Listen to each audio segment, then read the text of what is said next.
కొంతమంది వ్యక్తులని మనం ఎంత మార్చాలని ప్రయత్నం చేసినప్పటికీ కూడా వాళ్ళలో మార్పు రాకపోగా మనల్నే ఇబ్బంది పెడుతూ ఉంటారు. అలాంటి వాళ్ళు కనుక మీ జీవితంలో కనపడితే నేను ఒక్క మాట చెప్తా, గుర్తుపెట్టుకోండి. ఒక బురదలో తిరిగేటువంటి పంది కనుక ఉందనుకోండి, దాన్ని తెచ్చి బాగా శుభ్రంగా కడిగి పన్నీరు చల్లి అత్తరి చల్లి దాన్ని తీసుకెళ్ళి శుభ్రమైనటువంటి ప్రాంతంలో పెడితే అది ఉంటుందా? మళ్ళీ పరుగున బురదలోకే వెళ్ళి బురదలోనే ఆడుతూ ఉంటుంది.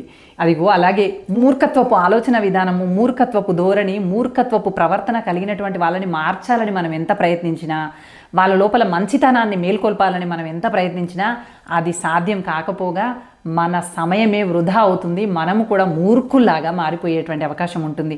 అందుకని మార్చాలని ప్రయత్నించి మార్చలేకపోయినటువంటి వాళ్ళని ఇక వదిలేయండి. వాళ్ళ గురించి ఆలోచించకండి.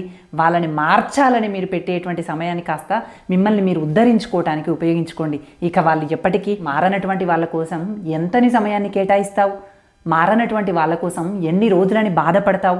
మూర్ఖత్వంతో కూడుకున్నటువంటి వాళ్ళని మార్చడం ఎవ్వరి వల్ల కాదు. వాళ్ళ లోపల వాళ్ళంతట వాళ్ళుగా మారాలనేటువంటి ఆలోచన రానంత వరకు బయటి నుండి ఎంతగా ప్రయత్నం చేసినా ఆ మార్పు సాధ్యం అవ్వకపోగా వాళ్ళని మార్చాలని చేసేటువంటి నీ ప్రయత్నంలో నీపై నీకే విసుగొచ్చి జీవితంపైనే విరక్తి పుట్టేటువంటి అవకాశాలు ఉంటాయి.